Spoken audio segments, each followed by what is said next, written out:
Baik. Jadi ada dua jendela ya ibu-ibu di SPSS. Jendela yang pertama adalah statistik data editor, ya data editor yang ada yang seperti ini ya. Ini adalah data editor. Kemudian ada yang dinamakan dengan output, ya output. Kalau output tampilannya seperti ini. Nah, yang ini ya, ini adalah tampilan output. Nah, jendela yang bisa ibu-ibu gunakan, bisa dua-duanya. Ya, dua-duanya bisa digunakan, gitu ya. Kalau untuk jendela output atau dalam hal ini adalah viewer, gitu ya, viewer bisa dilihat di sini di bagian atas ya, viewer. Viewer ini akan menyampaikan hasil, ya, menyampaikan hasil apa yang sudah diproses di bagian data editor, gitu ya. Nah, walaupun secara jendela itu ada dua tipe jendela, ibu-ibu tetap masih bisa menggunakan menu-menu yang di atas. Yang ini sama dengan yang jendela yang di data editor. Walaupun tidak semuanya sama gitu ya, tapi setidaknya sebagian besar sama. Yang dimaksud samanya itu adalah bagian ininya ya, menu yang ini, bukan yang toolbar ini. Ya, bukan yang toolbar ini. Nah, cara yang pertama, ketika ibu-ibu mau melakukan analisis, ya, analisis nanti adalah penelitian yang akan dilakukan ibu-ibu. Opsinya bisa dua. Pertama, ibu-ibu bisa menggunakan Excel, ya, ibu-ibu bisa menggunakan Excel. Yang kedua, ibu-ibu bisa menggunakan yang namanya adalah eh, data editornya ini, ya, yang di SPSS langsung. Kenapa kok Excel bisa menjadi salah satu opsi? Karena Excel bisa dibilang lebih mudah, gitu ya, lebih mudah. Tapi kalau menurut saya sama aja, gitu ya. Mau Excel, mau data editor itu sama. Tapi yang jelas untuk mengefisienkan waktu akan lebih baik jika ibu-ibu langsung menggunakan data editor yang ada di SPSS, gitu ya. Jadi langsung aja menggunakan ini, ya, langsung menggunakan ini. Mungkin tampilannya akan sama kotak-kotak kayak gini gitu ya. Ada sheet kayak seperti ini. Nah, tapi eh, untuk efisienkan waktu, ya langsung aja menggunakan data editor. Nah, perkenalan dulu gitu ya. Di bagian atas, ya ini yang sifatnya adalah horizontal ya ke sini. Ini ada var gitu ya. Banyak. Ini namanya adalah variabel ya, kolom gitu ya, variabel. Satu variabel satu, variabel dua, variabel tiga dan seterusnya. Satu, dua, tiga, empat, lima ke bawah ya. Ini adalah baris datanya. Baris data satu, dua, tiga, dan seterusnya. Gitu ya. Nah, ini kalau kita lihat data view. Ya. Bagian di data view di sini, dikliknya. Tapi kalau kita klik variable view, ya, variable view, dia akan melis, ya, ada berapa variabel sih di sini, gitu ya. Nah, ini bedanya dia ke bawah. Kalau data view, dia variabelnya ke sini. Kalau variabel view, dia ada ke bawah variabelnya. Satu, variabel satu apa, variabel dua apa, tiga apa, empat apa, gitu ya. Jadi ada dua tampilan kalau di data editor. Ada data view, ada variabel view, gitu ya. Data view dan variabel view. Nah, jadi nanti ya ngisinya ketika misalkan ini variabel, ya, kita misalkan ada penelitian, judul penelitian misalkan ya. Judul penelitiannya itu adalah hubungan peran petugas kesehatan, misalkan pengetahuan dan sikap ibu hamil tentang seks di masa kehamilan dengan aktivitas seksual di puskesmas, misalkan ya. Aktivitas seksual ibu hamil gitu ya. Aktivitas seksual ibu hamil. Berarti di situ ada 4 variabel. Petugas kesehatan, pengetahuan, sikap ibu hamil, dan aktivitas seksual. Ada 4 variabel. Ya, ada 4 variabel. Jadi yang pertama ya langsung aja nanti diginiin langsung masuk ya masuk ke sini hubungan langsung aja nih petugas. Nah, untuk variabel, kalau untuk variabel di SPSS tidak boleh ada spasi. Ibu-ibu bisa langsung ngetik sambung ya petugas kesehatan gitu ya. Nah, jadi seperti ini atau ibu-ibu bisa melakukan underscore. Nah, gitu ya. Petugas kesehatan atau langsung gini atau menggunakan underscore. Yang penting apa? Yang penting tidak ada spasi di sini. Ya, yang penting tidak ada spasi. Nah, kemudian di sini ibu-ibu lihat ada type. Ya, type di sini adalah tipe dari variabelnya. Ini ada beberapa. Ya, ada numerik, koma, dot, scientific notation, date, dollar, custom character, string, restricted numeric, ataupun seperti lain. Bagaimana? Gitu ya. Nah, biasanya, biasanya semua variabelnya itu akan bersifat numerik, gitu ya. Sifatnya akan dinumerikan.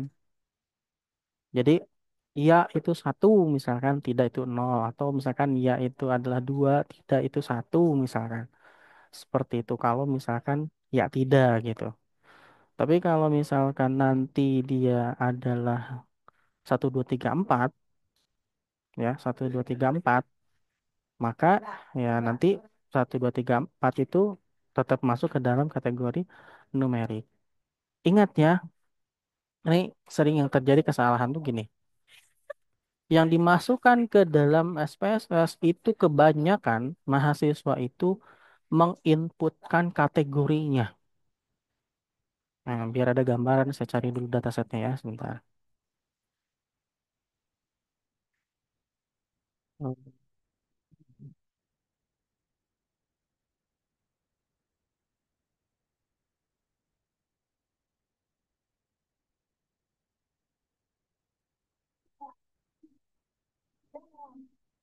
mana ya? Data.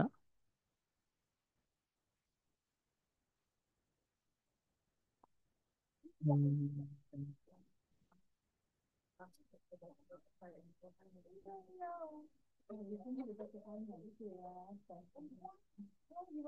Mana ya datanya ya?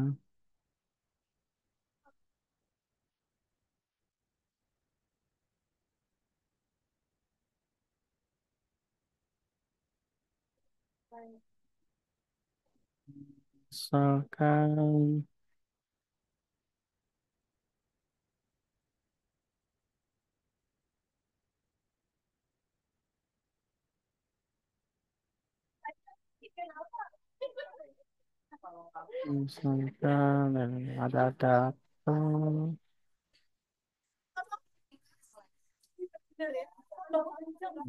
datanya. Mana sih datanya ya?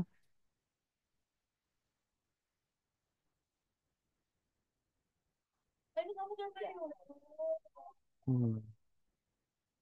Ini saya menggunakan misalkan data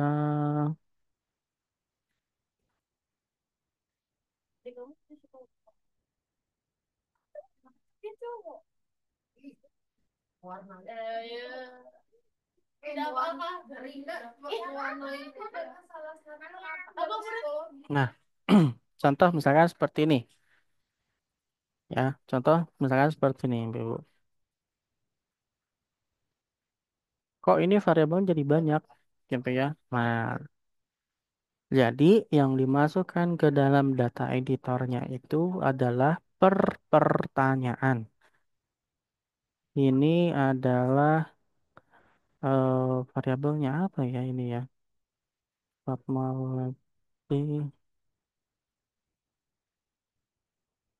Mati, mana ya? Oh ini. Oh,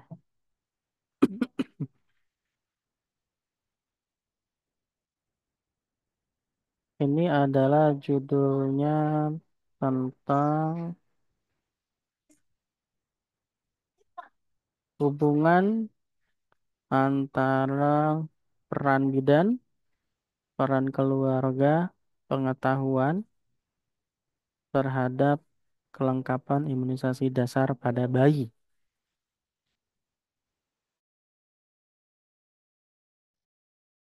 Mohon maaf jaringannya sedikit ini.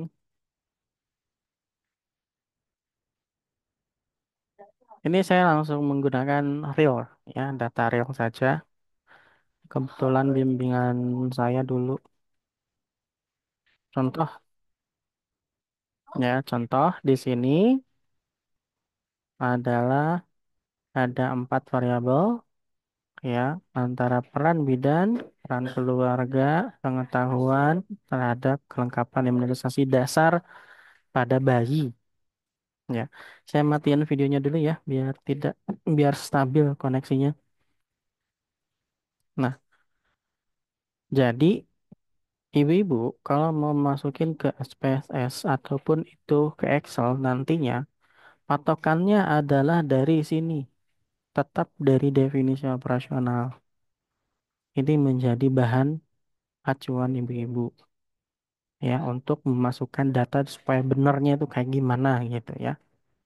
Nah, kita lihat dulu, ya, kita lihat dulu kalau misalkan eh dependent, ya, dependent, ya, dependent ini kita lihat di sini hasil ukurnya, oh dia kategorik nih, ya. Tapi kategoriknya ada nilainya. Kok bisa? Oh, ternyata dia ada nilai dulu, ada kuesioner, ya. Kemudian setelah itu kalau misalkan kurang dari sekian gitu ya, kurang dari min, misalkan dia eh, kurang lengkap. Kalau ini tidak, kalau lebih dari sama dengan min, misalkan lengkap atau menggunakan cut off point yang sudah baku, misalkan itu boleh, ya, itu boleh silahkan. Tapi satu dan duanya, ya, satu dan duanya kalau bisa, sebisa mungkin itu tidak masuk di SPSS-nya dulu. Jadi mentahannya dulu gitu kalau bisa, ya, mentahannya dulu. Mentahannya itu ya dari data mentahnya, data raw-nya. Jadi kalau di kuesioner, ini ada kuesionernya nggak ya? Nah, misalkan di sini. Kalau ada kuesioner, ya, kalau ada kuesioner, gitu ya. Kalau ada kuesioner, nantinya, ya, nantinya ini nanti dimasukin saja, gitu, dimasukin per itemnya, per pertanyaannya, gitu. Baiknya seperti itu, ya, baiknya seperti itu. Nah, tapi kalau misalkan memang agak susah, sulit, gitu ya, sulit ini repot, ya sudah, yang dimasukkan adalah total nilainya. Itu boleh. Nah, tapi yang akan menjadi masalah adalah ketika ibu-ibu nanti menggunakan kuesioner yang belum baku. Yang dimana kuesioner belum baku itu kan harus ada uji validitas dan reliabilitas gitu ya. Nah, itu harus cantumkan per item pertanyaan di sininya, ya, di SPSS-nya. Nah, jadi contohnya gini, ya, P1 sampai P16, eh, P1 sampai P13,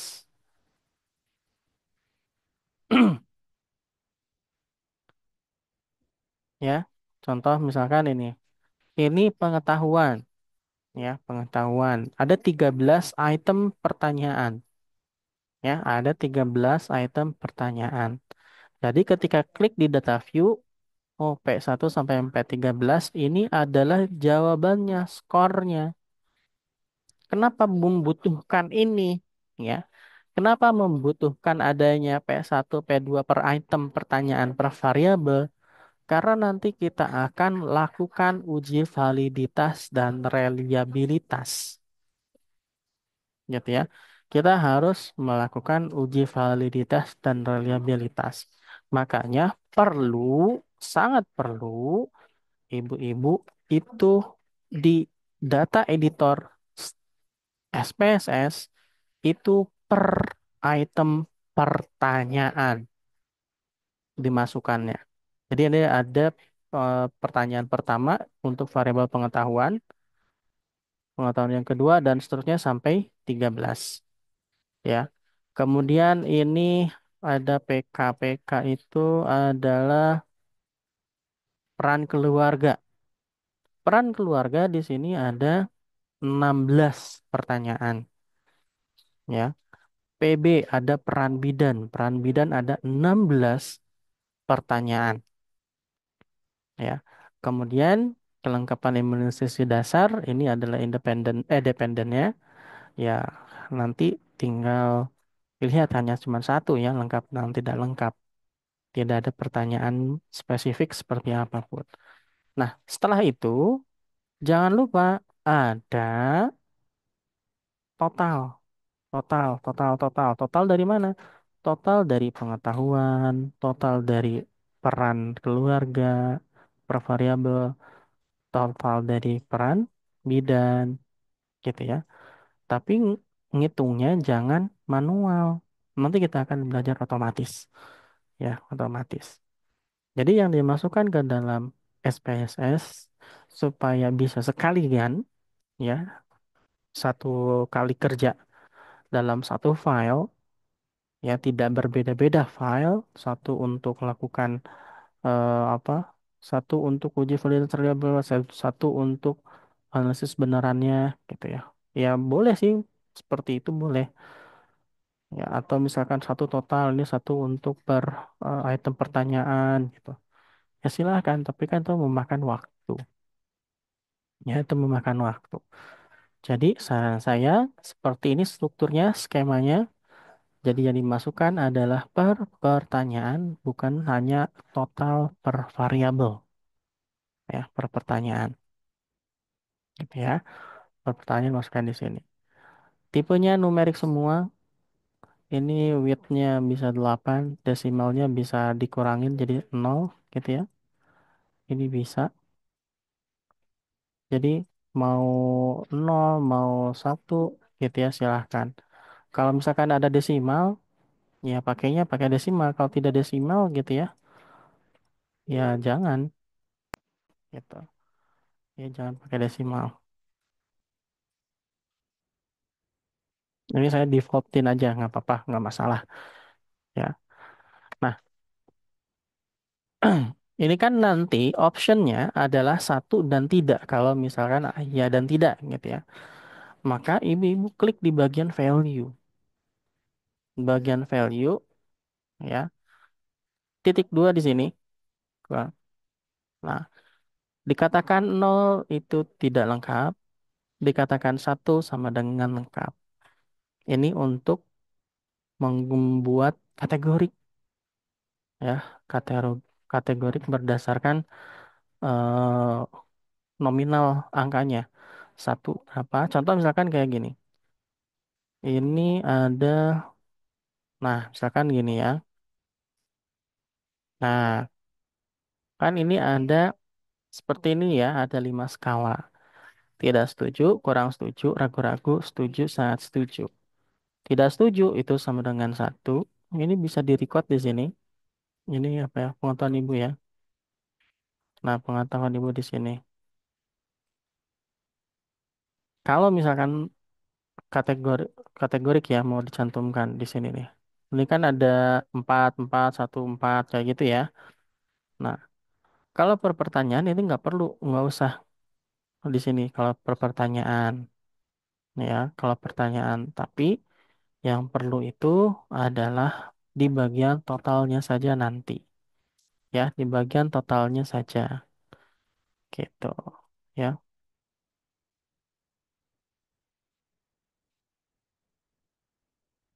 Nanti per totalnya saja. Ini harusnya oh, 1 kurang apa? Iya, boleh silakan.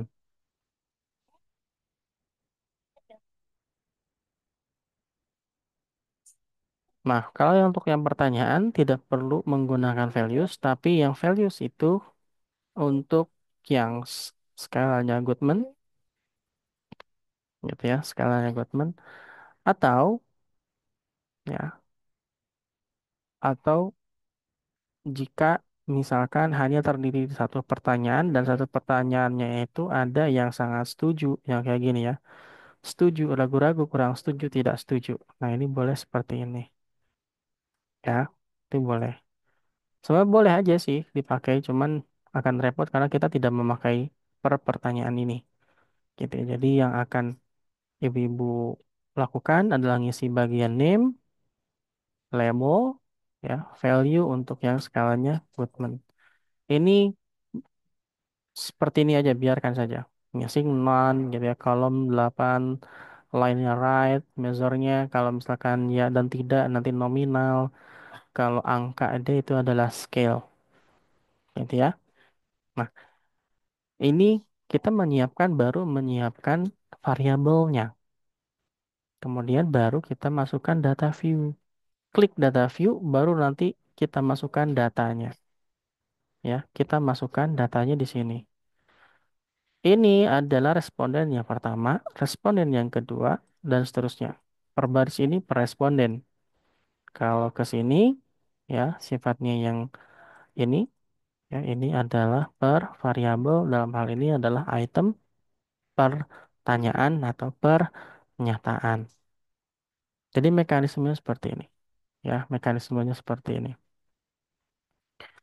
Nah, untuk menghadirkan value labels gitu ya. Ibu bisa lihat di sini gitu ya. Ini 1, 3 gini ya. Nah, kayak gini. Kalau tampilan diklik bagian ini value labels aktif, ini maka berarti jawabannya seperti ini. Kita gunakan di sini ya. Value-nya 1, labelsnya adalah tadi tidak setuju ya, tidak setuju. Kemudian add 2. Jangan lupa ya untuk teks itu kalau bisa pakainya tanda kutip ya, kurang setuju. 3, ragu-ragu.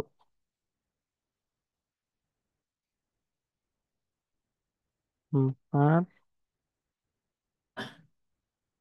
setuju. Ini kayaknya tadi 3 ya, ragu-ragu. Ragu-ragu. 5 adalah sangat setuju.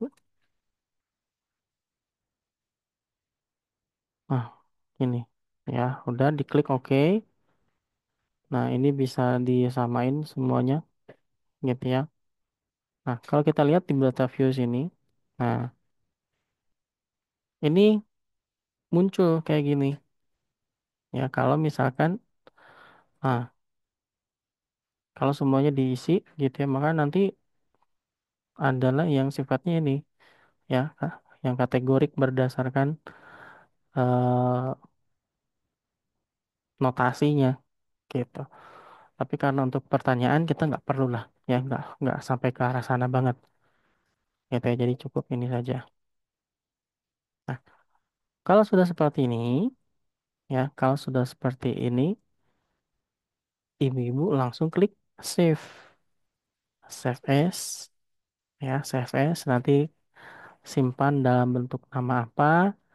Nah, kalau untuk data editor itu pasti ujungnya save, ya, ujungnya adalah save, gitu ya, ujungnya adalah save. Bisa sebetulnya ke dat, ya, bisa CSV juga bisa, nggak masalah, gitu ya. Jadi nggak harus save saja, bisa dat, bisa CSV, ya, bisa dat, bisa CSV, gitu. Itu kalau misalkan ibu-ibu langsung mengerjakan.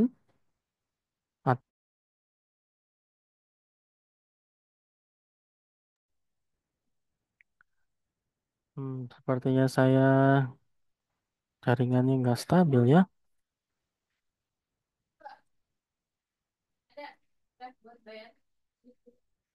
Nah, jadi mekanisme seperti itu ya, ibu-ibu untuk menyiapkan data. Nah, untuk menyiapkan data. Pak, gimana kalau misalkan sudah terlanjur di Excel? Maka yang di Excel itu wajib disimpan dalam bentuk CSV boleh. Ya, rekomendasinya CSV ya, CSV. Kemudian nanti diklik import data. Ya, ini CSV data atau Excel juga boleh. Cuman saya tidak rekomendasikan Excel. Nanti suka ada yang error biasanya. Maka saya lebih prefer CSV data. Jadi nanti di Excel ekspornya ke dalam CSV. Ya, diimport kemudian nanti klik CSV. Contoh misalkan ya, contoh. Saya new data dulu ya. Saya akan import gitu ya. Excel kita buka Excel dulu. Saya punya data apa ya di sini? Hmm, CSV-nya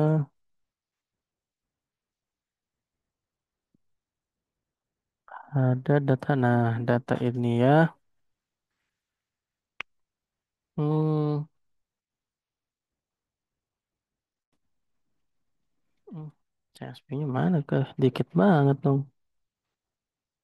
Data ini data ekonomi.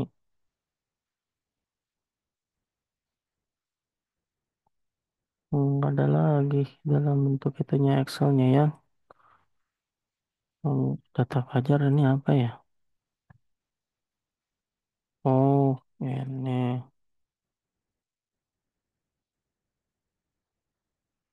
Hmm,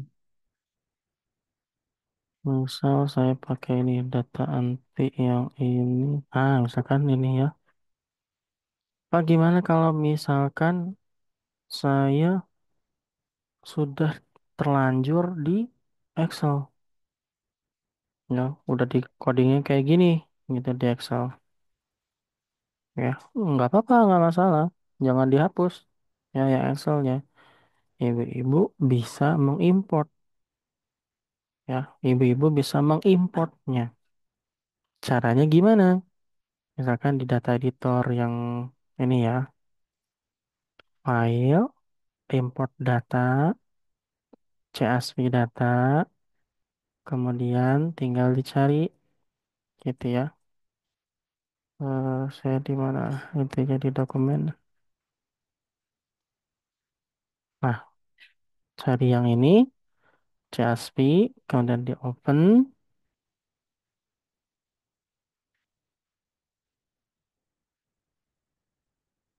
Nah, ini nanti tampilannya akan seperti ini. Ya, nggak apa-apa, gitu ya. Tapi bukan berarti langsung di oke saja, ya.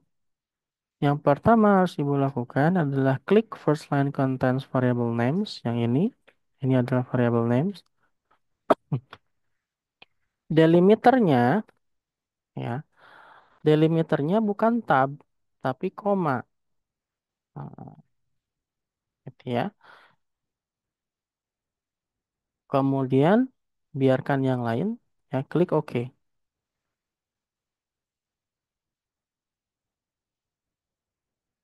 Klik OK saja. Nah,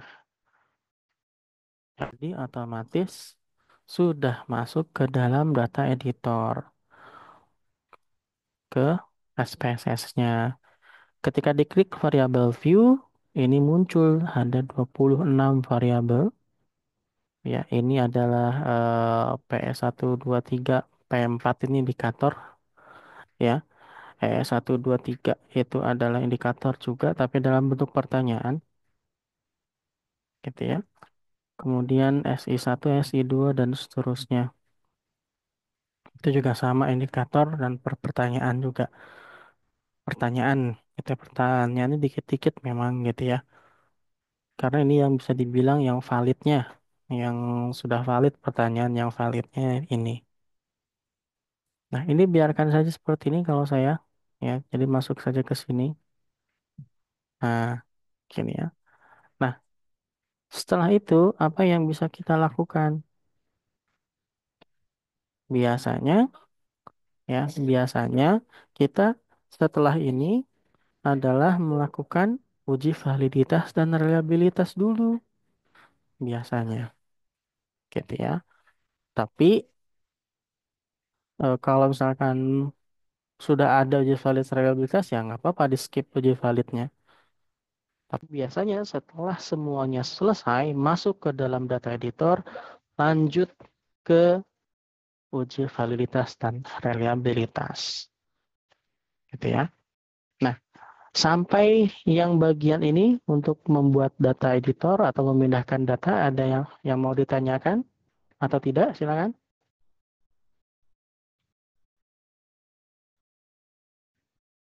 Ada yang menanyakan untuk memindahkan data?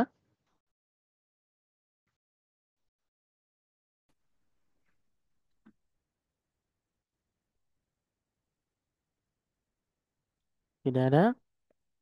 Oke, lanjut ya. Oke, lanjut. Karena nanti akan Iya. dapat itunya ya, rekaman videonya. Tapi lumayan nih nanti bisa 2 jaman lebih nih.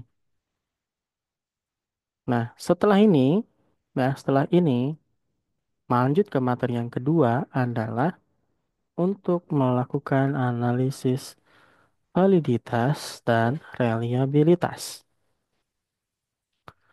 Ada yang tahu uji validitas itu apa? Uji validitas itu apa?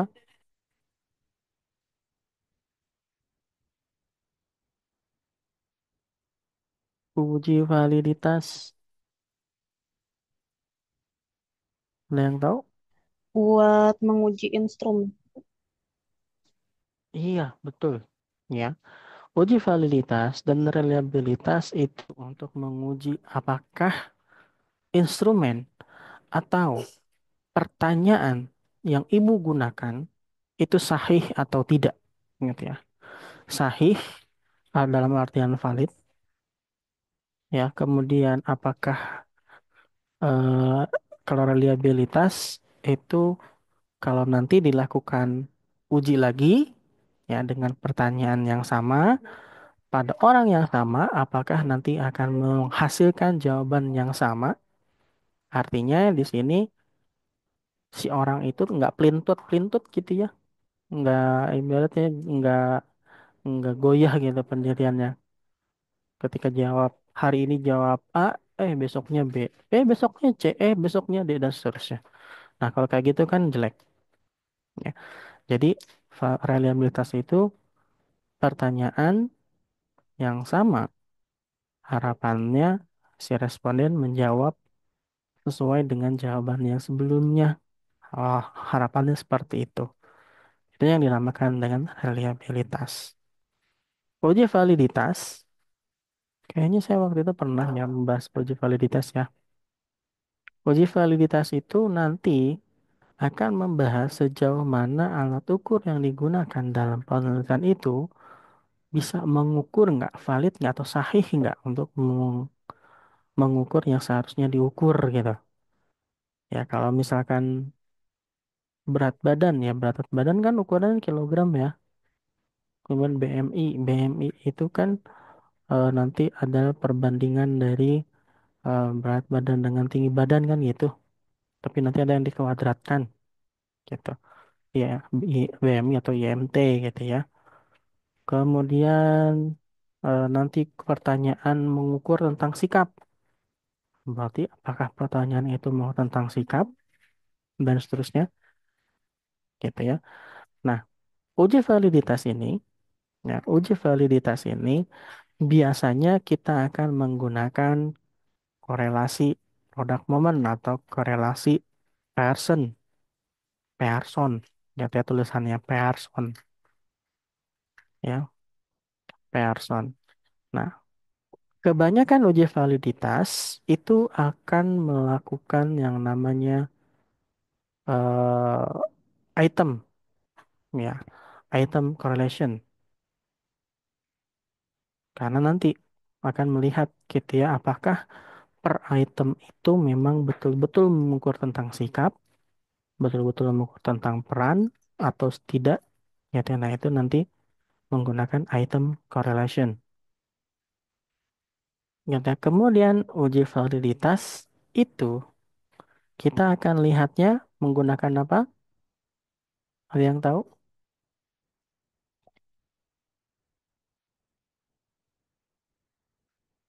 Ada yang tahu untuk mengukur uji validitas menggunakan apa? Koefisien korelasinya nanti ya, koefisien validitasnya. Contohnya gini, kita melakukan uji validitas, biasanya kan 30 ya, 30 responden gitu ya, 30 responden. Nah, 30 responden misalkan gini, Mangga Bu, misalkan gini ya, saya menggunakan yang Fatmawati deh, ya ini ya. Udah Bang, abang-abang udah, bobos situ, situ, rebahan di situ. Ya, contoh misalkan gini, ya contoh misalkan gini. Ini kan ada variabelnya banyak ya, ada per item pertanyaan, ya pertanyaan. Nah, kita akan melihat apakah pertanyaan pengetahuan 1 sampai 13 ini mana sih yang valid kan gitu, ya, mana sih yang valid. Nah, untuk melakukan uji validitas dengan SPSS, caranya seperti ini, ya, caranya seperti ini. Ibu-ibu, ya, sudah setelah membuat ini, ibu-ibu klik di bagian analyze, ya, bagian analyze, correlate, bivariate, ya, correlate, bivariate. Nah, sebelumnya pastikan dulu ada total untuk variabel P, ya. Total untuk variabel P di sini ada ya. Oh, ini langsung di sini. Nah, caranya gimana untuk membuat otomatis? Ya, otomatis. Ini kan total pengetahuan kok dua gitu ya. Harusnya totalnya ya. Kita membuat di sini. Kita buat yang namanya data atau transform di sini. Transform compute variable. Nah, kalau di sini kita harus membuat variabel lagi. Misalkan ini adalah jumlah pengetahuan, ya, jumlah pengetahuan. Kemudian jumlah pengetahuan itu adalah sum, ya, ketik saja sum. Kemudian ada tanda buka kurung, ya. Sum dari P1, P2, P3, P4, P5, P6, P7, P8, P9, P10, P11, P12, P13. Kayak gini. Ini jangan lupa pakai kasih sama dengan ya. Sama dengan, ini kayak di Excel juga. Ya, seperti ini. Jumlah pengetahuan. Klik OK. Mm,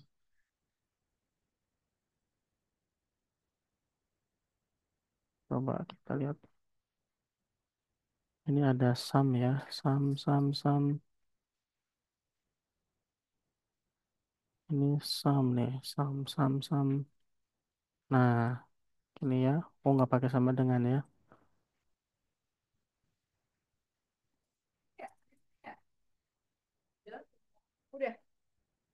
Udah lama saya nggak pakai SPSS.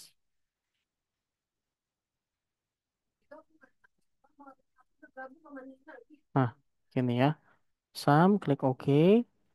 Nah, dia langsung otomatis melakukan penjumlahan. Kita lihat di sini. Ya, nah ini kan ada nih jumlahnya ya. Ini ada jumlahnya nih. Tuh 52, 51, 35. Nah, jadi yang nanti akan kita bandingkan adalah total item per item ini terhadap total. Ya, total item. Nah, caranya untuk uji validitas adalah klik di bagian Analyze, Correlate, Bivariate, diklik ya, di Correlate Bivariate. Masukkan P1 sampai P13, ditambahkan dengan jumlah. Gitu ya. P1 sampai P13 tambahkan jumlah. Correlation coefficientnya menggunakan person, to tail, ya. Diklik di option boleh menggunakan min, juga boleh, nggak apa-apa, continue, dan sudah selesai. Klik OK. Nah, klik OK. Ya, diklik OK. Nah, kita akan lihat di sini. Ibu-ibu di bagian ini, ya, di bagian correlation, ya, yang mana kita harus lihat. Ada yang tahu bagian mana yang harus dilihatnya? Kira-kira ada yang tahu nggak ibu-ibu? Yang nanti nilai yang kita acuk apa menjadi rujukan validida valid valid uji validitas yang mana? Yang mana? Kira-kira ada yang tahu?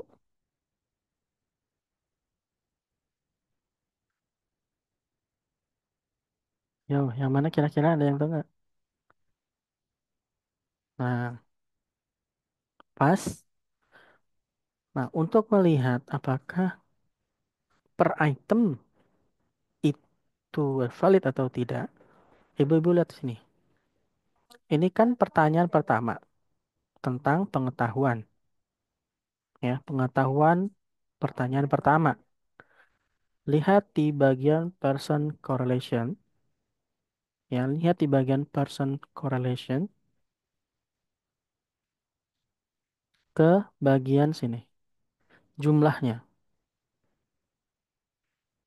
Maka bisa didapatkan 0,543.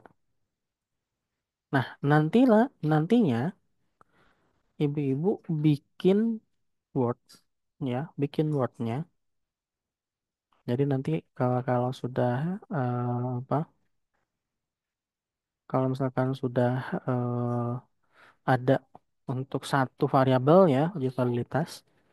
Jadi nanti bikin Word, ini kan hasil uji validitas, gitu ya. Ada insert nomor ya atau item pertanyaan, terus nilai korelasinya, terus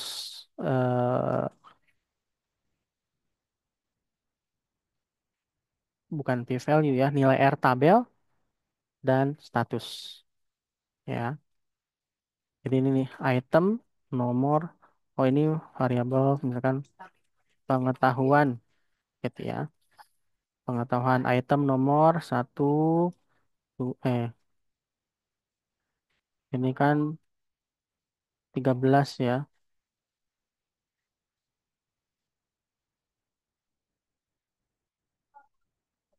Ya, 1, 2, 3, 4, 5, 6, 7, 8, 9, 10, 11, 12, 13.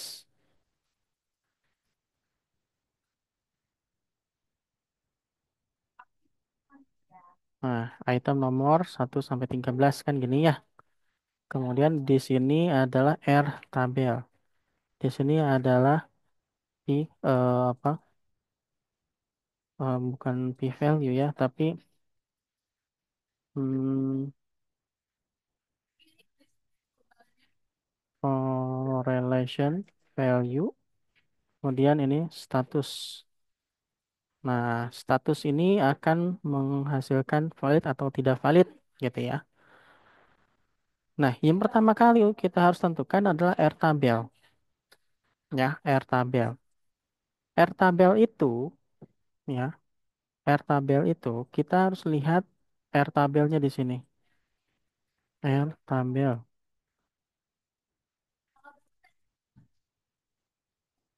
Nah, ini ada DF sampai 1 sampai 200 ya. Ini untuk menentukan nilai rujukan ya, nilai rujukan cut off point berapa sih nilainya dari nilai apa minimalnya dia dikatakan valid atau tidak gitu. Jadi kalau misalkan untuk uji cobanya itu adalah ibu-ibu menggunakan 30 responden, maka nilai DF ya nilai DF atau nilai R tabelnya bukan nilai DF, nilai DF-nya DF itu adalah eh, baris keberapa kita harus lihat datanya di R tabel ya. DF itu sama dengan N dikurang 2. N itu ada, nah ini ya, DF N dikurang 2. Maksudnya gimana N dikurang 2? Jumlah yang sampelnya dikurang 2. Tapi sampel di sini adalah sampel yang 30 yang diuji coba itu ya, uji coba untuk uji validitas dan reliabilitasnya. Jadi 30 kurang 2 berarti 28. Jadi Bapak Ibu-ibu lihat di bagian yang ini. Nah, kemudian ya kan di sini ya bagian sini. Nah, kemudian ibu-ibu lihat di bagian sini, bagian atas. Tingkat signifikansi untuk uji dua arah, tutel. Kita menggunakan tutel. Tutelnya ibu-ibu gunakan yang 0,05 ya. Kalau satu arah 0,025 gitu ya. Nah, ibu menggunakan yang ini 0,05. Set, berarti yang baris yang ke sini ya, berarti 0,361. Nah, kembali ke sini 0,361. Nah, ini berarti saya merge ya. Nah, ya 0,361 ini adalah cut off point. Dikatakan valid jika lebih dari R tabel. Ya, dikatakan valid jika lebih dari R tabel. Kita masuk ke yang tadi hasil outputnya. Hmm. Item pertanyaan satu itu adalah 0,543. 0,543. 0,543 itu lebih besar daripada 0,36. Maka statusnya adalah valid, gitu ya. Kemudian yang ke sini, yang item pertanyaan yang kedua, yang ini ya, yang ini P2, lihat di sini 0,486. 0,486. 0,486 itu lebih besar dari 0,361. Statusnya adalah valid ya, valid. Nah, cara cepatnya ya, secara cepatnya ibu-ibu lihat di sini. Ada bintang 2 di sini. Ya, ada bintang 2. Kalau bintang 2 itu mengindikasikan dia valid. Ya, kalau bintangnya 2 itu pasti valid tuh. Nah, ini bintang 2 semua. Nah, ini ada 453 bintang 2 gitu ya. Jadi semuanya valid nih. sampai 13. Ya, itu 13-nya semuanya valid. Berarti tidak ada pertanyaan yang dieliminir atau dihilangkan atau diganti pertanyaannya. Jadi itu adalah uji validitas. Ada yang mau bertanya? Dulu silakan untuk uji validitas.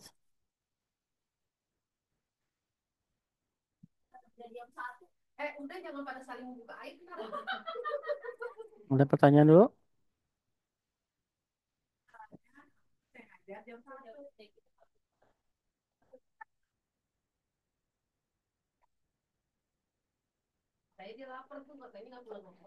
Tidak ada?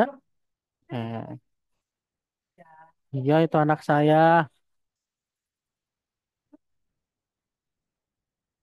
Ya. Oke. Uji validitas sudah selesai. Nah, lanjut ke uji reliabilitas. Bagaimana cara untuk melakukan reliabilitas? Uji reliabilitas itu tadi ya.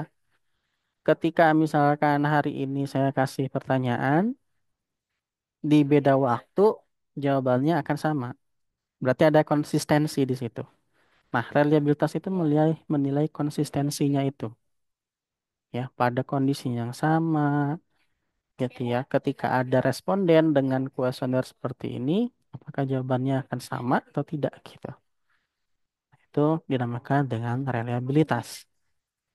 Caranya adalah klik di bagian analyze, ya.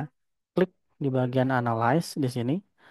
Nah, setelah itu ada yang dinamakan dengan scale. Mana scale? Nah, scale dan reliability analysis. Tinggal diklik, klik. Nah, kemudian P1 sampai P13 dipilih, masukin ya. Kemudian kalau mau boleh silakan jumlah pengetahuan di sini masukin juga ya. Klik di bagian statistik ya. Nah, yang harus di checklist ya, yang harus di checklist oleh ibu-ibu adalah pada bagian item, scale, scale if item deleted gitu ya. Kemudian kalau mau enter item correlation boleh silahkan, tapi nggak apa-apa juga nggak masalah ya, nggak masalah. Nah, kemudian apa lagi? Ya udah itu aja. Klik continue, klik OK. Nah, oke ya.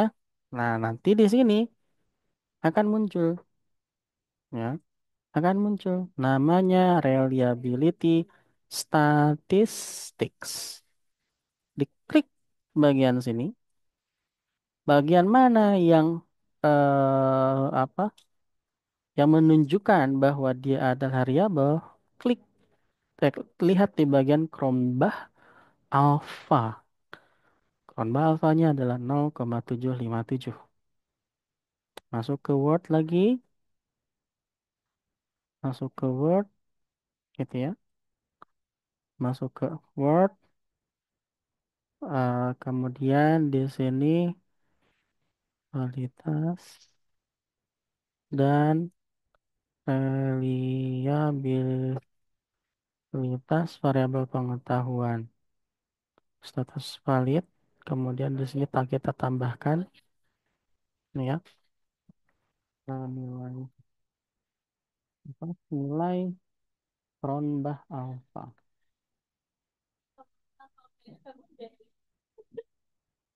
Nah, gini ya. Nilai Cronbach alfanya berapa? Kemudian status reliabilitasnya, status validitas.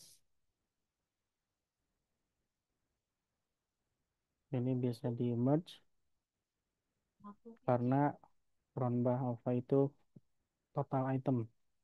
Dilihat ya. Kita lihat di bagian sini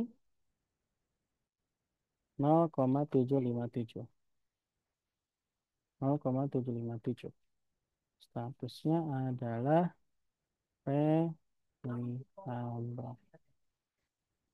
Selesai. Ya. Jadi ketika ibu-ibu memasukkan datanya seperti ini, berarti udah selesai itu. Uji validitas dan reliabilitas pada variabel pengetahuan. Selanjutnya sama. Prosesnya seperti yang tadi, cuman yang membedakan adalah item pertanyaannya yang dimasukkan ke dalam correlation atau tadi bivariate, correlation, gitu ya, dan reliability atau scale reliability testnya, gitu. Jadi seperti itu caranya, ibu-ibu ya. Jadi untuk menguji apakah item atau butir pertanyaan itu valid, tadi menggunakan Airtable, ya, Airtable, Airtable, kemudian nilai Cronbach alpha adalah untuk reliabilitas, itu. Kemudian, jadi sudah selesai seperti ini. Ini baru satu variabel, gitu ya. Ada pertanyaan? Silakan.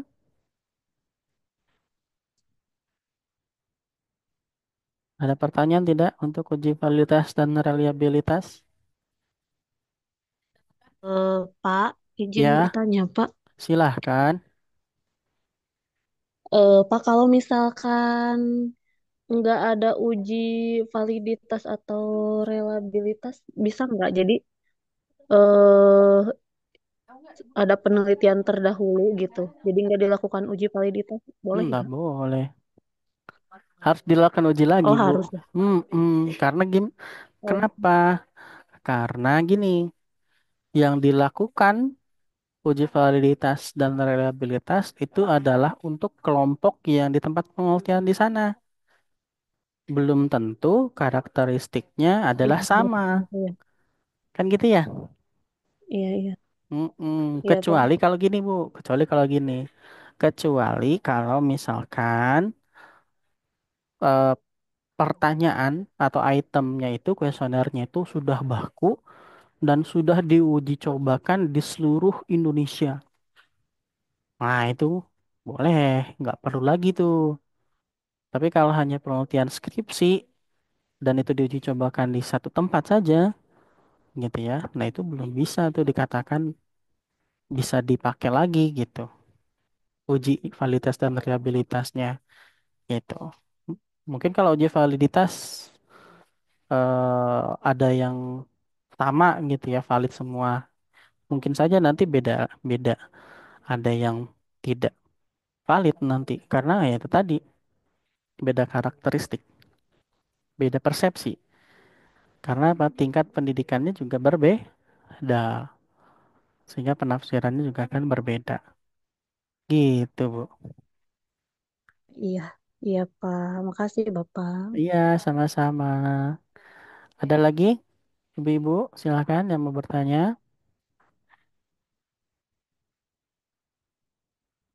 Ini semuanya sudah ada yang melakukan penelitian atau belum?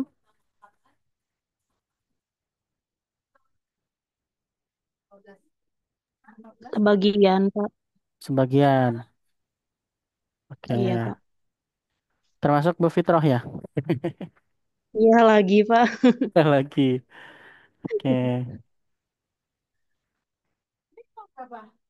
Jadi seperti itu ya, Ibu-ibu ya, untuk uji validitas dan reliabilitas. Nah, satu lagi sebetulnya, di dalam uji validitas dan reliabilitas ada Cronbach alpha ya. Cronbach alpha yang perlu diperhatikan di sini. Ada beberapa teori yang mengatakan bahwa 0,5 itu bisa masuk reliable, ada seperti itu. Ada yang mengatakan mulai dari 0,6, ada. Ada yang mulai dari 0,7, ada. Nah, memang lebih baik, ya lebih baik sebagian besar peneliti sepakat kalau Cronbach alfanya itu lebih dari sama dengan 0,7 itu akan lebih baik. Ya, itu akan lebih baik. Bukan berarti 0,6 sekian itu tuh tidak reliabel ya. Tidak, bukan seperti itu. Tapi sebagian besar memang lebih bagus ya, akan lebih bagus nilai reliability-nya itu adalah 0,7 ke atas. Ya, sampai 0,9 sekian. Ya, itu bisa dikatakan reliable. Ya, walaupun demikian ada juga yang berpendapat 0,5 sudah bisa kok masuk reliable. Ya, monggo silahkan. Cuman teorinya dipakai siapa, menurut siapa. Kemudian 0,6 juga ada yang masuk kok Pak. Ya, monggo silahkan. Teorinya siapa, silahkan masukkan. Gitu. Ya, jadi patokan untuk reliability nilai dari Cronbach alpha ada yang mulai dari 0,5, 0,6 akan lebih baik kalau misalkan ibu-ibu mendapatkan 0,7 ke atas. Itu baru dikatakan reliable. Kalau validitas atau validity itu lihat DF min. DF-nya sama dengan N min 2, kemudian lihat di R tabel ya DF min 2, kemudian pada tutel 0,05. Nanti akan didapatkan 0,36 sekian. Gitu ya. Nah, itu adalah cut off point nilai batas minimal dikatakan valid. Ya, kalau di lebih dari 0,3 sekian berarti ya dikatakan valid. Gitu ya untuk validitas dan reliabilitas. Gitu. Mungkin ada pertanyaan lagi sebelum kita berlanjut lagi?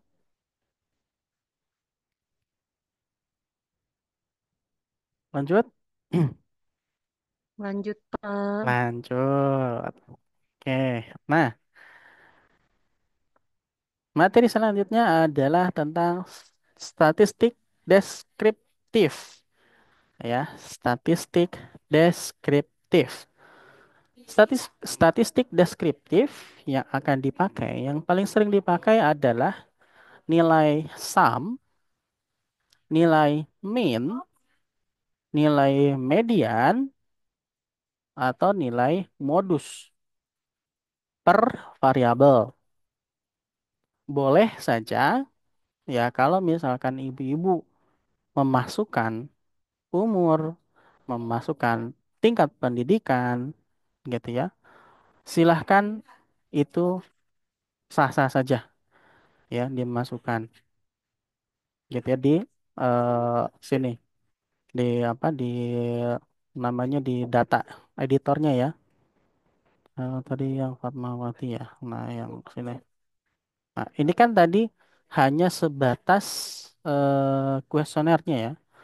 Nah, ibu-ibu juga bisa memasukkan di sini adalah usia, ya, usia, kemudian tingkat pendidikan, gitu ya, tingkat pendidikan GPA misalkan, ya, multipara atau primipara, gitu ya. Misalkan gini, usia di sini, usia nggak perlu pakai ini ya, rata-rata nanti. Tingkat pendidikan, nah, nanti tingkat pendidikan ini usia tingkat ini tingkat pendidikan, kemudian ini status eh, partus yang tadi primipara dan multipara ya. Tingkat pendidikan misalkan value-nya satu itu lulusannya adalah SD. Saya nggak pakai ini aja ya, nggak apa-apa. Dua itu adalah SMP. Tiga itu adalah SMA. Empat itu adalah diploma. Lima itu adalah sarjana. Enam itu adalah magister. Tujuh adalah tidak belajar atau tidak tamat sekolah. Klik OK. Status partus value satu adalah primipara, status 2 adalah multipara. Klik OK. Nah, ini udah ya. Nah, kemudian kita masuk ke data view di bagian terakhir sini, ya di bagian ujung banget. Nah, gini ya. Ini saya ngacak aja dah. Ya, 21, 21, 21, 21, 23, 25, 26, 28, 21, 28, 31, 32, 31, 35, 22, 36, 34, 50, 2, 52, 25, 25, 28, 29, 27, 26, 26, 23. Misalkan gitu ya, saya biar enggak ini copy paste aja di sini.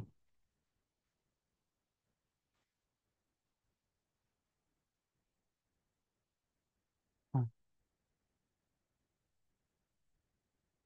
ini saya acak aja. 3, 5, 4, 6, 2, 3, 7, 2, 5, 1. Nah, saya biar ini ngacak aja lah. Nah, iya ya.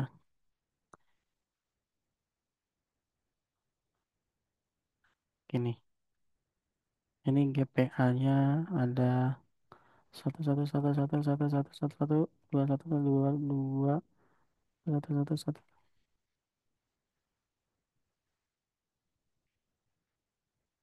Nah, misalkan saya ngacak aja nih, ya. Nah, contoh misalkan seperti itu. Nah, untuk melakukan statistik deskriptif, ya ibu-ibu tinggal diklik di bagian analyze saja, ya. Ini bisa klik deskriptif statistik atau menggunakan tabel juga boleh sebetulnya gitu ya. Tapi ya bebas kalau menurut saya ya. Kalau menurut saya bebas saja. Nanti kalau repot menggunakan tabel gitu ya, langsung aja ke sini saja. Deskriptif statistik klik frequencies. Kalau ini mau melihat frekuensi. Statik deskriptif mulai dari rata-rata ya. Nah, nanti rata-rata ini ada optionnya. Mean, sum, standard deviation, minimum, maksimum, variance, range, dan seterusnya. Gitu ya. Ini kalau misalkan untuk yang value-nya adalah numerik. Explore gitu ya, diklik statistik juga sama, ada outliers, persentil, dan seterusnya. Bedanya, kalau di explore, ibu-ibu bisa menggunakan plots. Plots ini nanti histogram, grafik ya, normality, bisa normality. Nah, tapi yang lebih enak adalah ibu-ibu menggunakan frequencies. Ini ada statistik, mean, modus, eh, minimum, maksimum, range, standard deviations, continue. Yang tadi ya, usia, tingkat pendidikan. Nah, gini. Bisa menggunakan bar chart,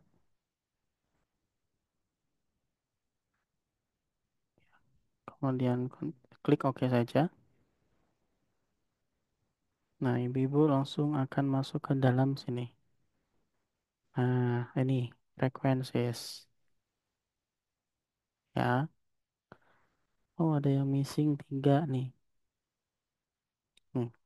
Lihat di bagian statistik yang ini. Ini ada jumlah N besar, 60. Missing 3 ternyata. Ya, nanti saya nggak tahu missing yang bagian mana. Yang paling, ini rata-rata usianya adalah di 26,4 tahun.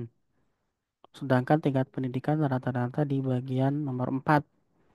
4 itu adalah sampai SMA diploma. Ya, rata-rata diploma. Status partus di sini kebanyakan adalah primipara. ya, primipara. Nanti kita akan lihat di bagian bawah ya. Ya, primipara yang paling banyak. Kemudian modus, modus itu adalah yang paling banyak, umurnya adalah 21, tingkat pendidikan 3. Yang paling banyak 3 itu berarti SMA. Min itu bukan berarti sama dengan modus ya. Jadi kok rata-ratanya minnya beda dengan modusnya? Oh ya bisa beda kalau misalkan tidak normal datanya. Tidak normal itu ketika misalkan ibu-ibu menggambar bell shape, ya, menggambar bell shape lonceng, itu miring, menceng kanan, menceng kiri gitu. Nah, maka min dan modusnya tidak akan sama kalau tidak normal atau menceng kanan, menceng kiri. Sehingga ini pasti tingkat pendidikan apa pasti untuk data usia, tingkat pendidikan dan status partus ini tidak normal, pasti, gitu ya. Kemudian modus, modus di sini paling banyak adalah primipara. Ya, ini ada standard deviation, ini ada range minimum ternyata di umur 20, ya, tingkat pendidikan ini mah nggak perlu ya. Status maksimum umur itu di 36.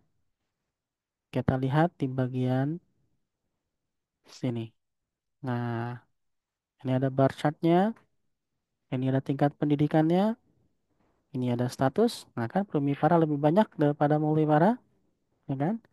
Tingkat pendidikan di sini SMA lebih banyak daripada sarjana, tapi rata-ratanya adalah di diploma, gitu ya. Karena ini sama ini nanti akan munculnya di bagian sebelah sini nih, Ibu. Ya, akan di bagian sebelah sini, gitu. Tapi kalau tingkat pendidikan seperti ini jangan diambil rata-rata. Ya, jangan diambil rata-rata. Tampilkan apa adanya segini. Oh, kebanyakan memang adalah lulusan SMA, diikuti dengan sarjana, ya, kemudian diploma, magister, tidak tamat sekolah, mungkin akan lebih banyak sama gitu ya jumlahnya, gitu. Nanti ini grafik ini, ya, grafik ini, ibu-ibu tinggal klik kanan, di copy, klik copy, ya, diklik copy, masuk ke Word, ke sini, kemudian di paste di sini. Nah, kan, set, wah, enak, udah langsung otomatis di sini. Jadi tinggal dikasih nanti. Eh, kok di tabel?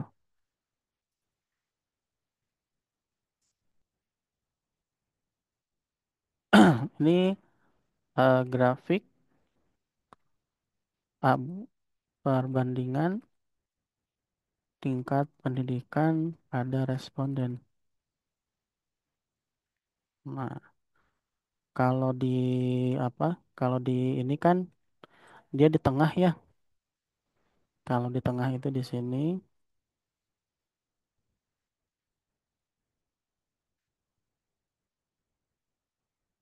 Kontrol I.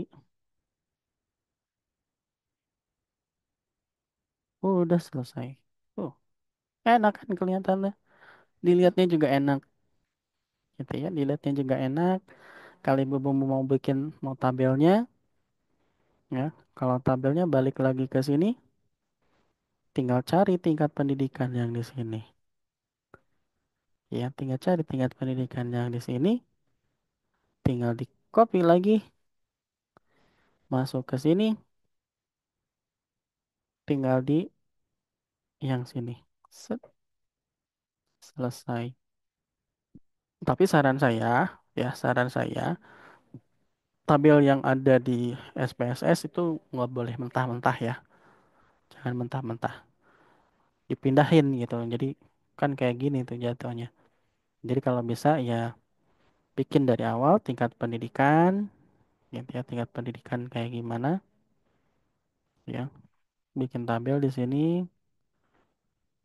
tingkat pendidikan, ada level pendidikan, jenjang pendidikan, jumlah.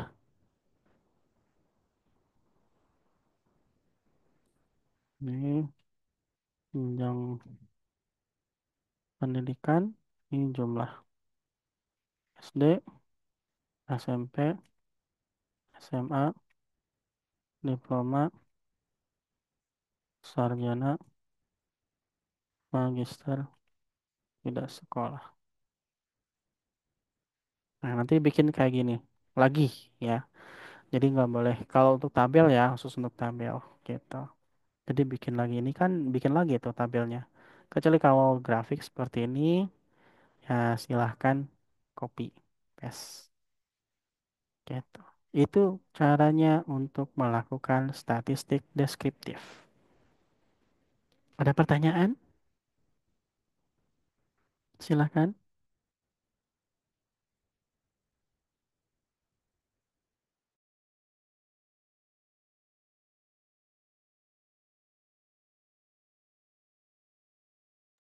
Mudah bukan kalau menggunakan SPSS? Mudah-mudahan bisa menggunakannya, Ibu.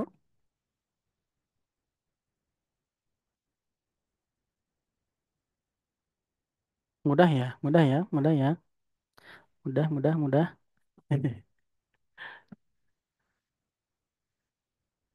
Di gak perlu lagi ngolah ke orang lain ya. Ya, gak perlu lagi ngolah ke orang lain. Kenapa?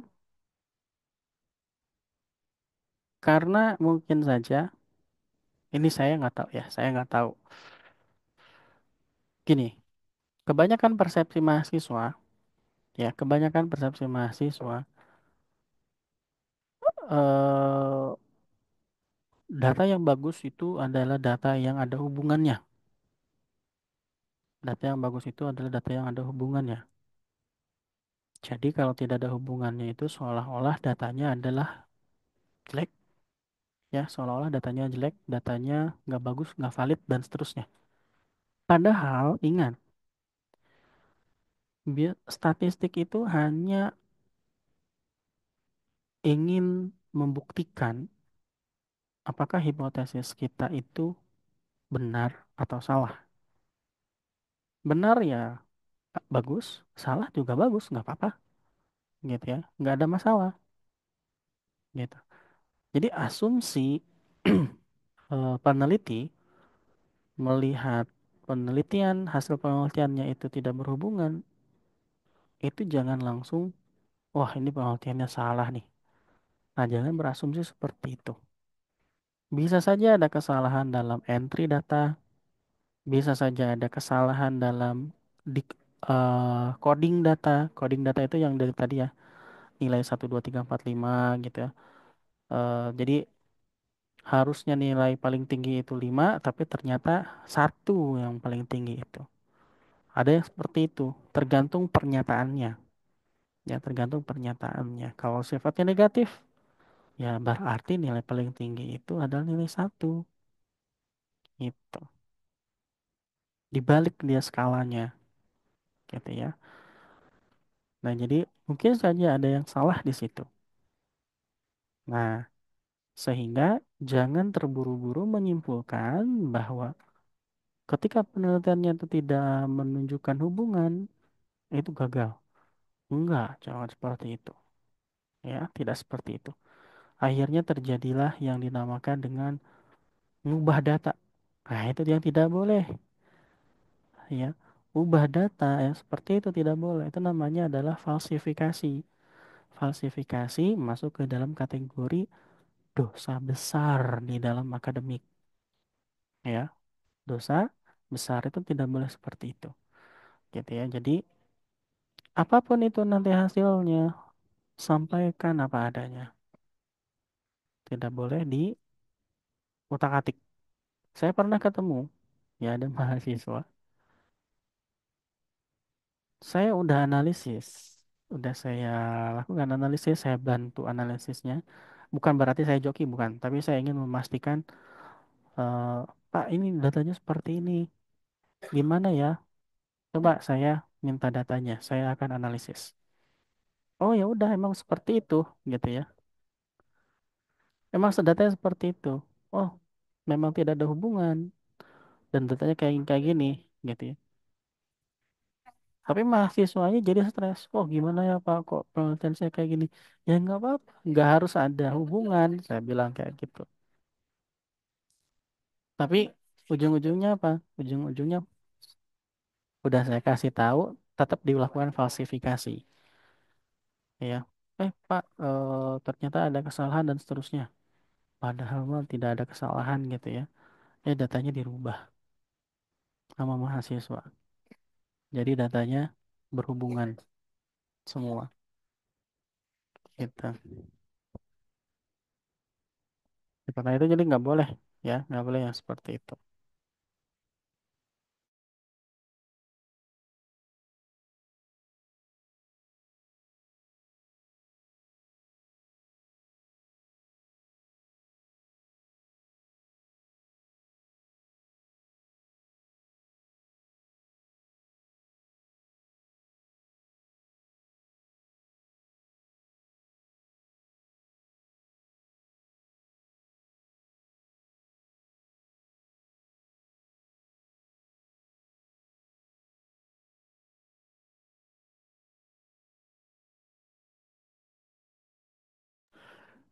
Jadi seperti itu ya, ibu-ibu. Jadi harapannya ibu-ibu nanti di dalam melakukan pengolahan data dilakukan dulu secara mandiri. Kalau misalkan nanti butuh bantuan baru minta orang lain, bukan minta orang lain dulu. Nah, karena ya itu tadi ya, kita mengurangi yang namanya kesalahan dalam analisis. Jangan sampai nanti ibu-ibu tidak tahu ya, hasilnya kayak gimana ya, interpretasinya seperti apa, ditanya bengong. Nah, jangan seperti itu ya. Baik, ada yang mau tanyakan? Silakan.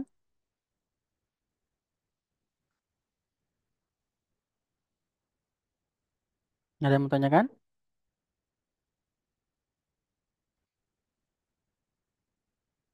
Tidak ada?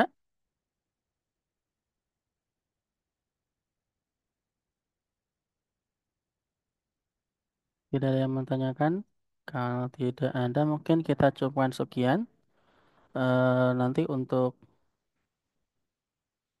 materinya, rekamannya akan saya share ya, linknya, dan ibu-ibu bisa mempraktikannya nanti di rumah masing-masing, gitu ya, sesuai dengan eh, cara yang saya praktikkan tadi.